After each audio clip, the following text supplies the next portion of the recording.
So very good morning to everybody. This is Frequently Answered Friday. And in these sessions, I get questions that come through to me from various agents. And a question that actually was on the back of a great session that we had some time ago. And it was all about the price of listings. And this is becoming more and more aware throughout the markets. You see, a lot of our sellers have this perception that the house that they live in, well, let me rephrase that, it's not a house, their mansion, their castle that they live in is worth a lot more. And they believe that. They've got that emotional attachment to that particular property. And as a result of that, they want more money in their pockets. Now, what happens is they come to actually wanting to sell their property and they start looking and saying, well, my house, I know it's worth 5 million. Yet the market is only saying 2 million. Now, in their mind, they're seeing 5 million. So what do they start doing? They start looking at their future. They start saying, well, if I sell my house, I only owe the bank 1 million, which means I'll have 4 million in my pocket. That 4 million, I'll be able to put 2 million into a new business and I'll be able to put 2 million into a new house. This is ideal. And they start to plan their future based on what they feel their property is worth. Now, you as the real estate agent, you're now very, very eager. You arrive at their particular property and you say, right, let's come through to start listing your property. And in your conversation, your seller just sits there with the arms crossed and they say to you straight out, well, we know exactly what we want in our pockets.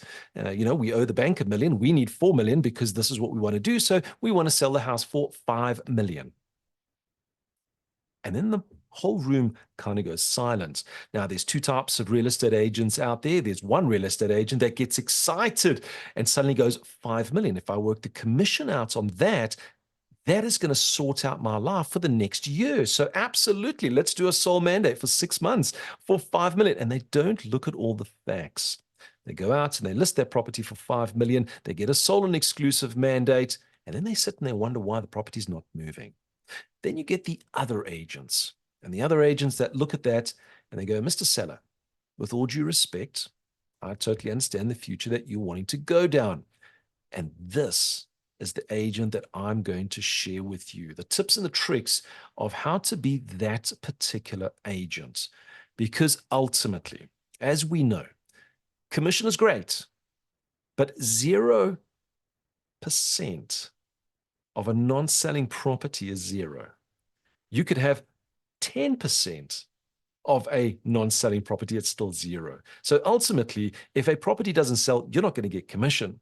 So why take an overpriced listing? Now, I actually spent some time before this particular session, and I started to look at the various portals, and I picked random properties across the country, had a look at those properties, and really what I was looking for is the time on the market. And what I was getting to see is properties that have been on the market for 90 days, 100 days, 200 days, 300 days. I started looking deeper into those properties, and it was clear, it was evident that property was overpriced. Now, if a property is overpriced, it's going to have the effect where you're not going to get any inquiries. So I have this little script that I've said to so many of my particular clients, especially when they've seen their vision, their future of, hey, 4 million, I can sort out everything in my life.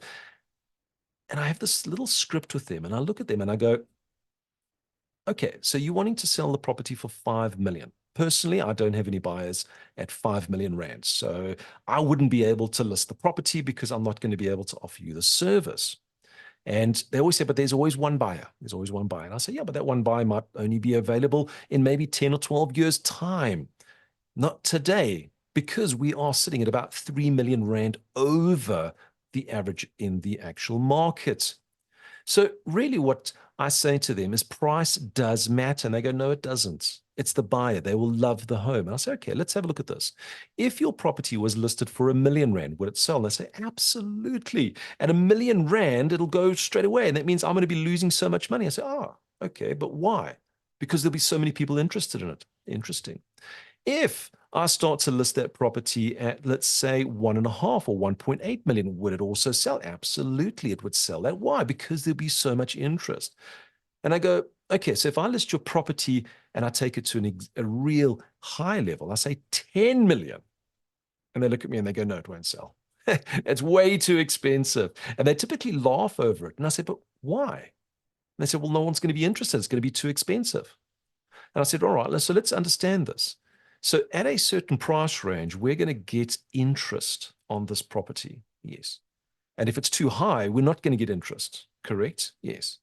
So let's have a discussion about the price that you have in your mind. Because ultimately, and this is now breaking scripts, it's ultimately you need to educate your particular seller because they are not real estate professionals.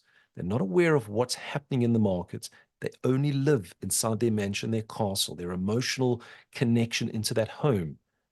They only live in that world. And we need to educate them on the outside world. So how do we do that? Well, the very first tool that we actually use is what we call a market analysis. And a market analysis, commonly called a CMA, competitive market analysis, something where you can actually pull up the stats of what has sold over the past maybe 2 months, 3 months in that particular area. And it's apples for apples. So if they've got a 3-bedroom, 2-bathroom house with a double garage and a swimming pool, you want to make sure that you've found properties of equal stature, 3 bedrooms, 2-bathroom, double garage, swimming pool, in the same area with a very similar condition. Right, Mr. Seller, let's have a look. So in the past 2 to 3 months, this is what's sold. And this information comes directly from the deeds office. So I'm not fictitious. I'm not making all this information up.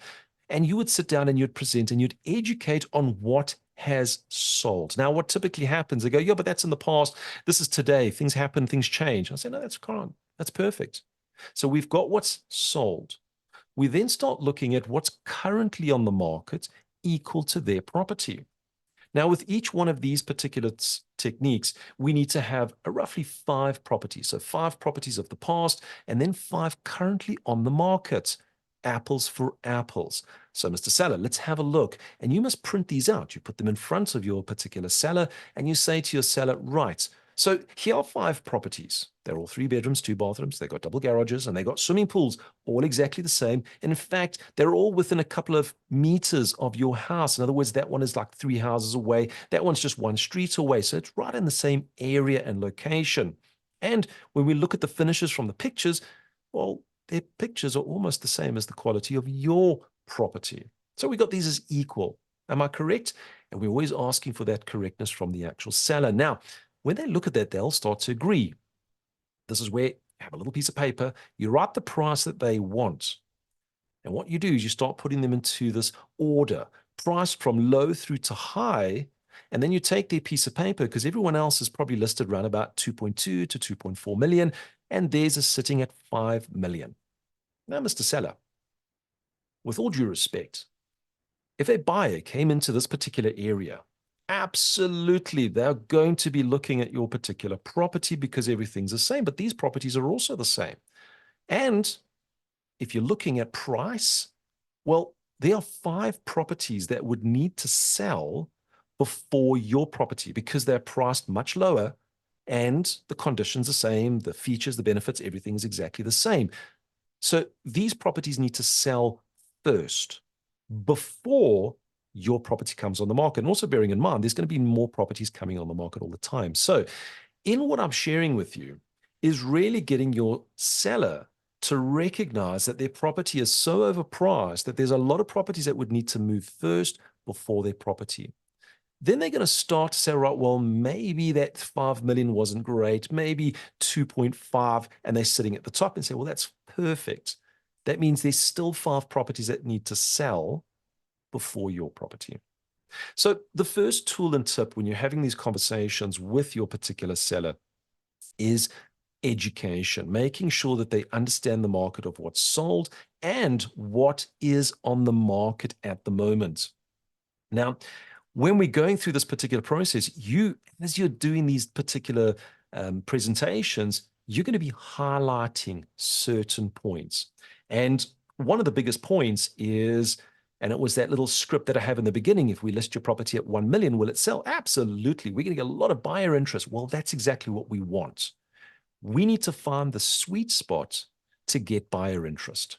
And at the end of this particular session, I'm going to give you one of the most powerful scripts that you can use in your business to help you to get to that particular point. So we want to create buyer interest. If it's too high, there's not going to be any buyers. If it's too low, we're going to have too many buyers, which can result in pushing the price up, but it can also result in people saying, what's wrong with the property? So we can't price it too low. So as we're going through, we're highlighting that we're going to get more buyers. Secondly, it's also going to reduce the time on the market because we got that interest and we're going to have those buyer inquiries, which means we can actually go ahead and sell, which is going to increase our chances of closing a sale in a shorter span of time.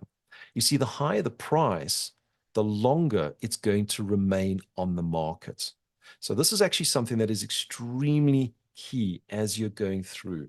So highlight all these benefits. One, we're going to have more buyers. Two, it's going to be reduced time on the actual market. And three, it's going to increase that chance of actually closing the sale, which means that when you get that sale, you're going to actually have those funds to live that future that you were actually wanting to go through.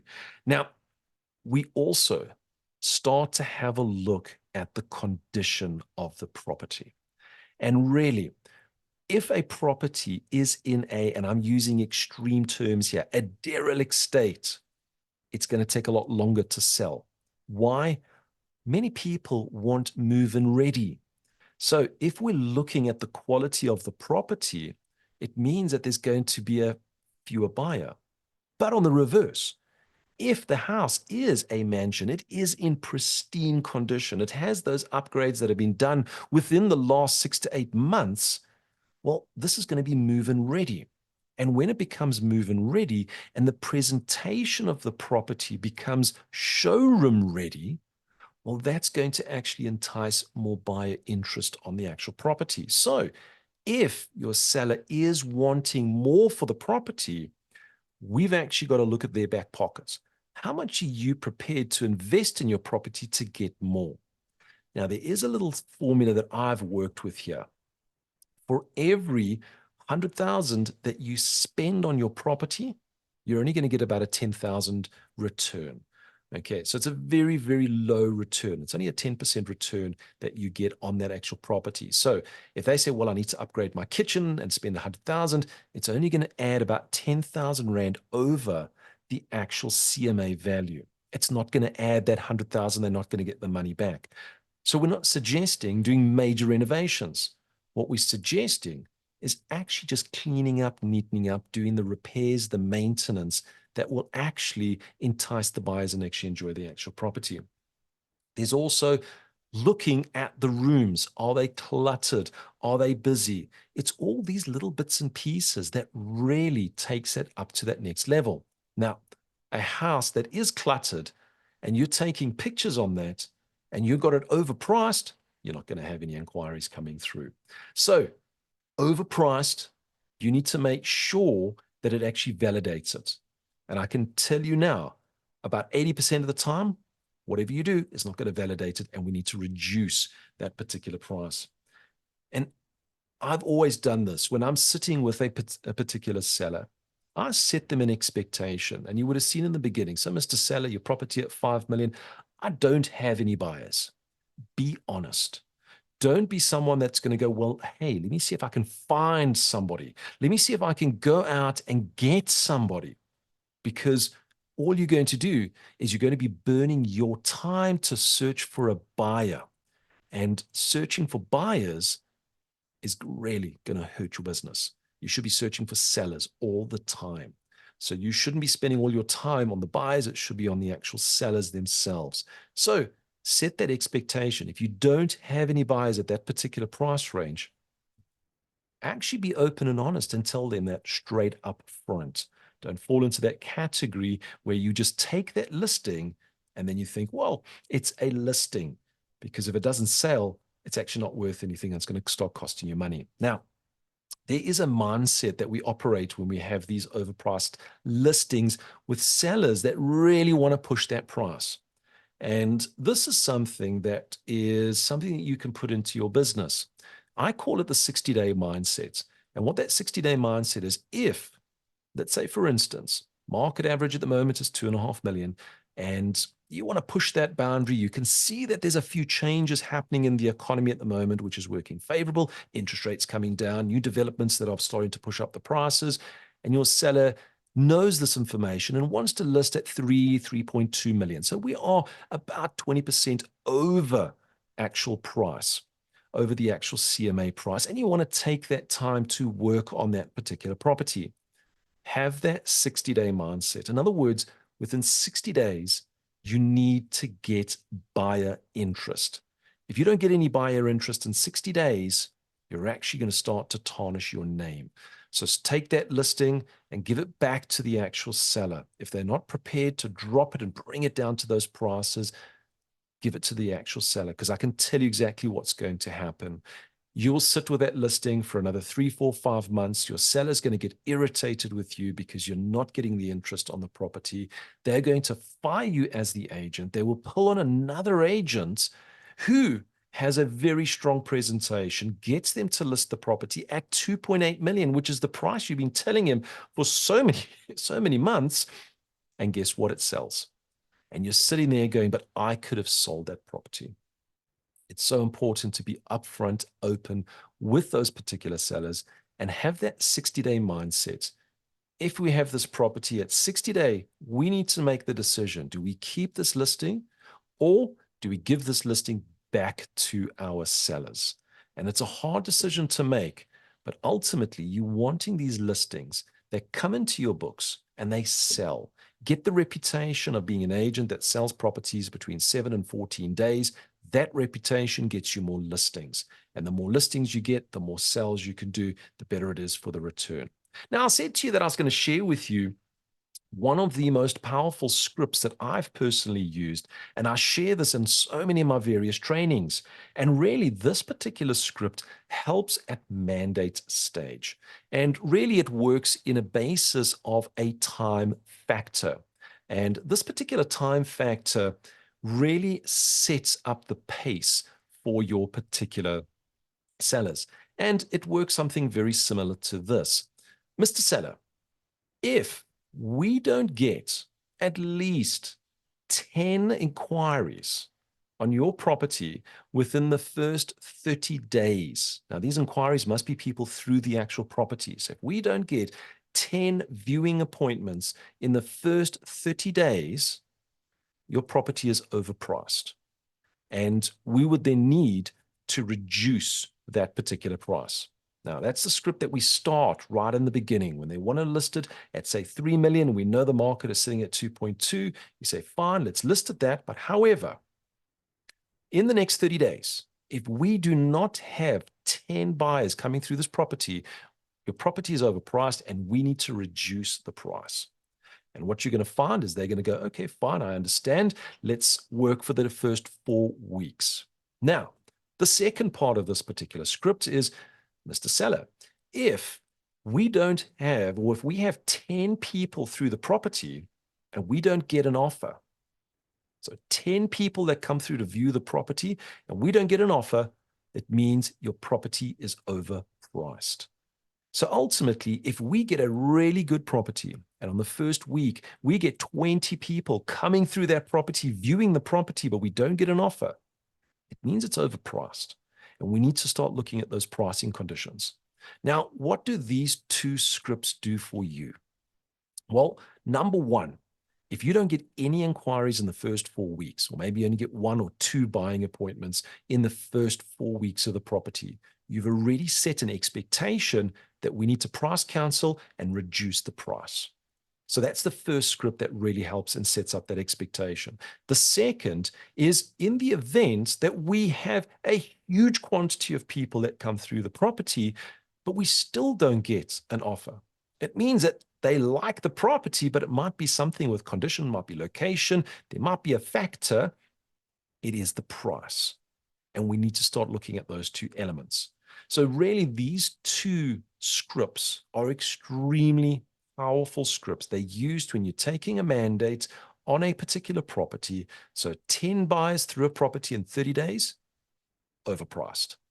10 viewing appointments, no offer, overpriced. if you work that as your basis when you're actually going through, what you're going to do is you're going to start to manage those overpriced properties. And you're going to start getting them into a category where you're getting buyers through those properties, and you're going to start getting offers on those particular properties. And it is so important that price is the most important part of the deal, because when a buyer comes through, they always say, it's too expensive, or we'd like to put in an offer. Price is the primary negotiation in a property deal. There are conditions, which is a second negotiations, but price is always what matters. Price is what gets people through the front door.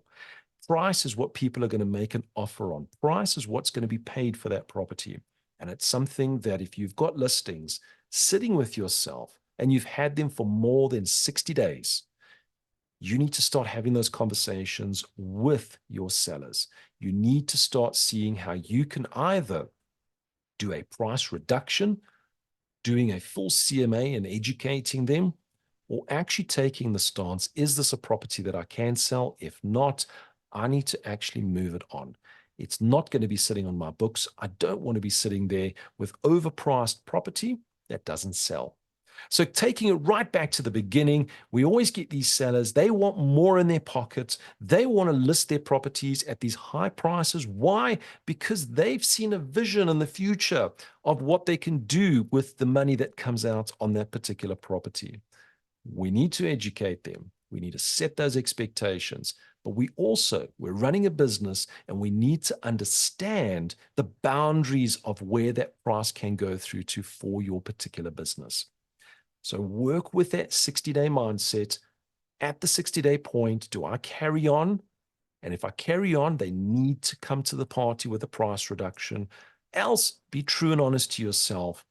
Give back that particular property if it's way overpriced. And use that script that I've shared with you. 10 buyers in 30 days. If they haven't been through the property, you're actually sitting with an overpriced property. 10 buyers through the property and you haven't got an offer, you're sitting with an overpriced property. If you have that as a script that you sell through to your actual sellers, you're setting that expectation, and you will be able to start getting more listings, well priced, selling within 7 to 14 days, and you're going to start building that reputation. So today was all about that one question that came through to me. Stuart, my sellers, they just want to overprice their properties. Do I take the listing? Do I not take the listing? Well, that's what I wanted to share with you today. Some tips and tricks to go through this process so that you can actually get them to list at the right price, or you can test the market slightly higher, but setting an expectation with scripts that will help you to do those price reductions at the vital points, which is the first 4 weeks, and then it's on week 8, which is your 60-day period. And at that point, you should be in a place where that property is getting those inquiries and you're getting the people with interest to put in offers.